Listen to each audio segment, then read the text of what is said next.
Okay, so I've been debating whether to make a video on this topic or not, but we've decided let's go ahead. So, they say here in a news post from a couple of days ago, a new era for RuneScape begins in January 2026. So not far away now, but essentially the first news is just Treasure Hunter is officially disappearing on January the 19th.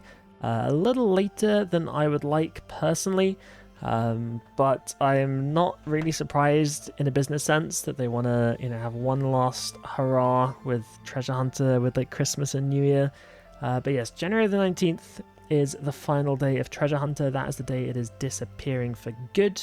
I believe a week before that, everyone will get a daily key for every day of Premier membership that they have left if you renewed before November the 12th. So potentially some of you could have quite a lot of treasure hunter keys, which, well, it's not the best for game integrity, but it is a bit of a giggle. So that is happening very soon. And then over the next year, all the rest of those 225 items will be, well, discontinued and then eventually a year later deleted from existence. But we have more important news, much more important news, and much sooner news as well. I believe coming next week, they've said, we've got some pretty interesting changes, and they're hoping to roll these changes out over time, particularly in 2026, but the first of the changes happens very soon. And this change is something for new players, which is going to be the focus, actually, of both this news post, this video, and a lot of Jagex for the near future. And essentially, when you make a new account, as of, was it like the 17th, 18th of November, whatever day Monday is, whenever you make an account after that, you will no longer spawn in Berthorpe. You're being put back in Lumbridge. And that is honestly amazing. Like, I'm really, really happy to hear that. That is absolutely fantastic news. Like, I am not a fan of Berthorpe, personally. You feel very shoehorned in. Like, when you spawn, your only way, really, is to go south. You can't go north. There's a big wall there and a bunch of trolls. You can't go west. There's a big scary mountain of wolves. East, well, at least for a while, there's a big wall down the side, like the Tavali wall. But eventually you can go east a little bit, but if it just feels kind of weird, like it's not really, like it just doesn't feel right.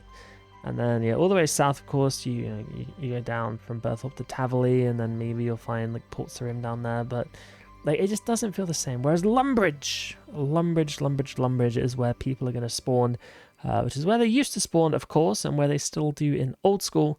But honestly, Lumbridge is so much better. Like, you've got Cook's Assistant quest, you've got some goblins, some spiders, you've got some chickens.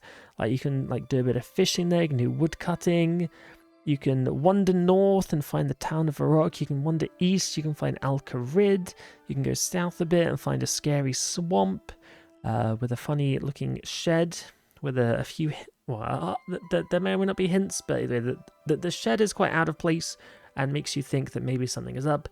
Then go a bit further than that and you see an absolutely massive and completely gorgeous tower full of wizards that's just full of mystery and intrigue. You've got Draenor Village after that, and only then do you start rambling into Port Sarim.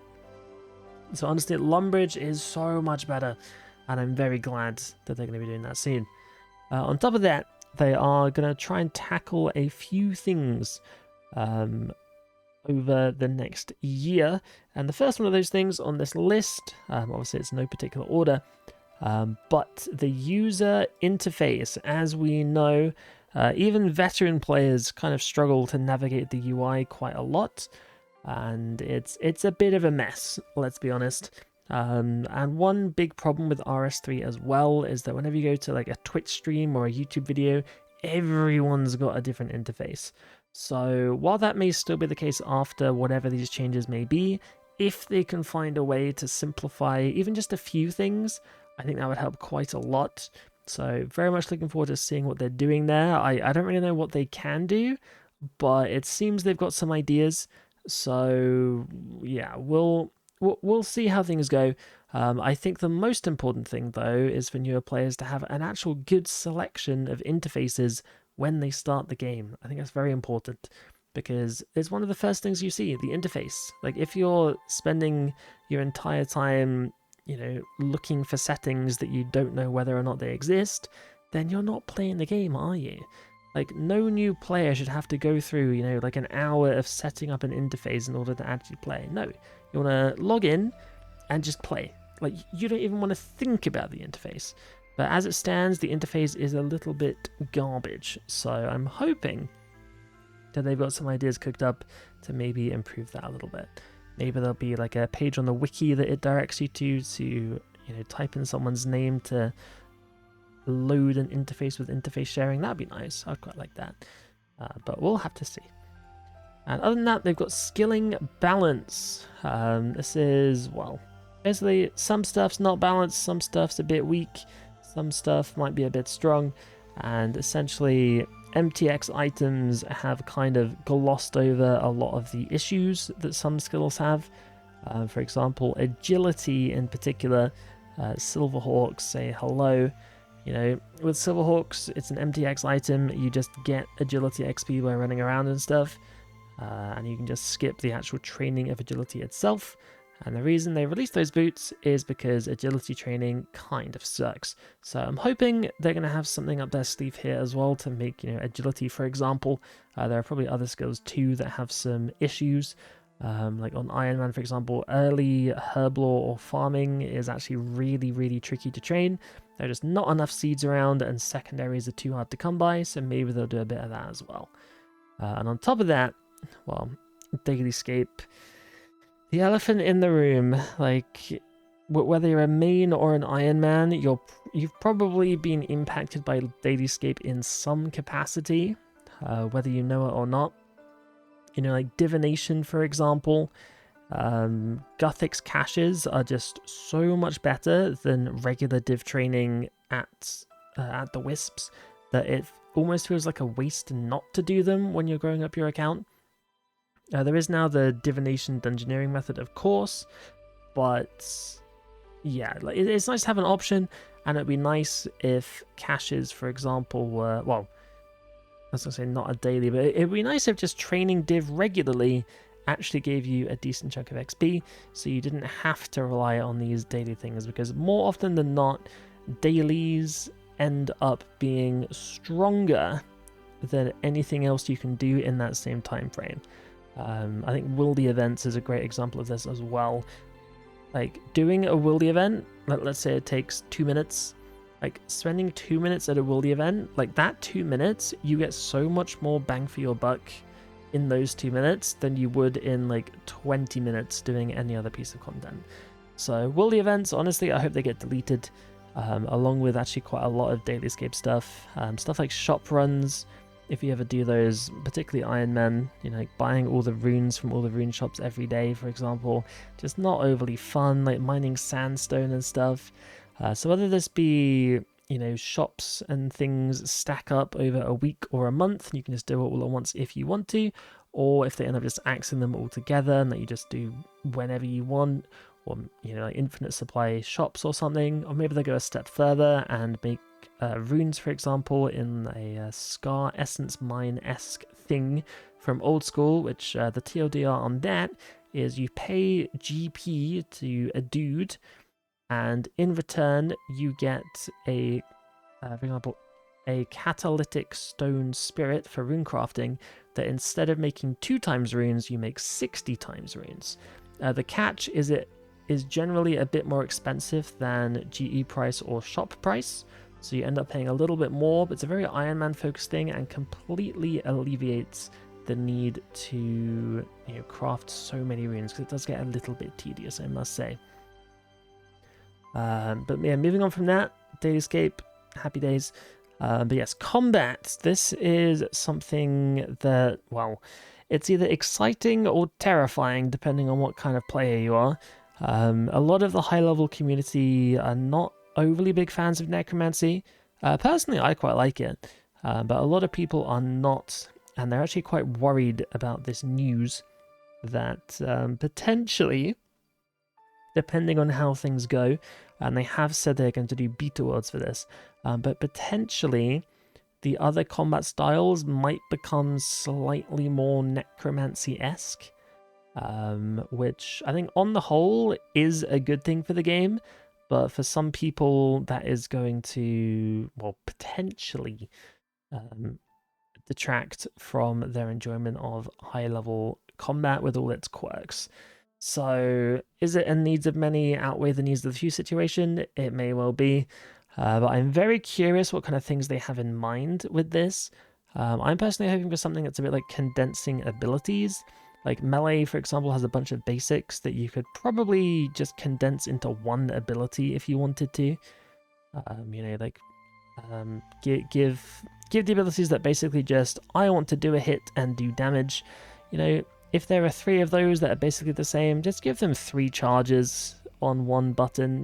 That would be quite nice. That would already save like 2 slots. So we'll have to see what's going on there. But this one's a bit of a mystery, so we'll have to see. After that, the visual identity of the world.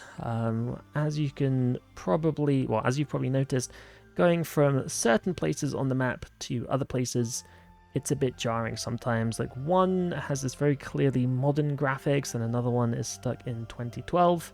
So they're hoping essentially to tidy up the entire game. Obviously the art department have been doing a wonderful job so far.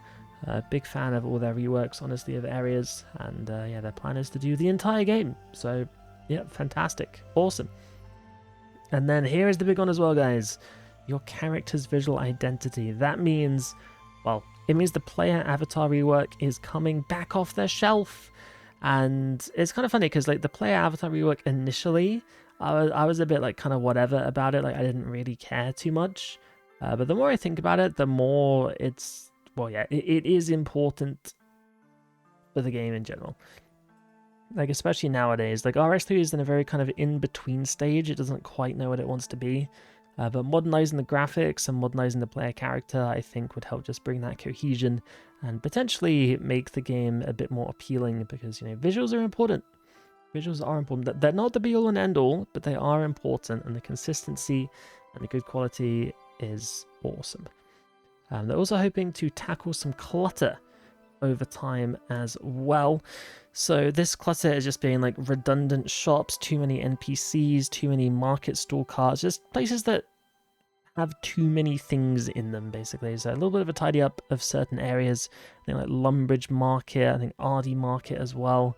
There's just a few too many things in one place, so they're hoping to just tidy that up a little bit. It won't affect gameplay, hopefully. I mean, there might be some quirks, but we'll have to see how that goes. But the aim is to not affect gameplay, just to make everything look a little bit tidier. But that is just about it, really.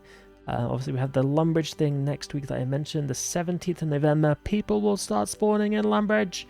And also, they're moving Shattered Worlds as well. Also, the Prayer Nexus thing is going as well. No one likes that, so that's fine. And also, the Lumbridge Crater is disappearing too. Shattered Worlds is now disappearing into Pest Control Islands, interestingly, which actually does make a bit of sense. Like Pest Control minigame, you go to this world, on this island, and it's got loads of weird aliens, and you have to defeat them. Whereas, Shattered Worlds, that also has some weird alien things, and you have to defeat them, so it kind of makes sense. So I think it's actually quite a sensible place to put that, so I'm a fan. I am a fan.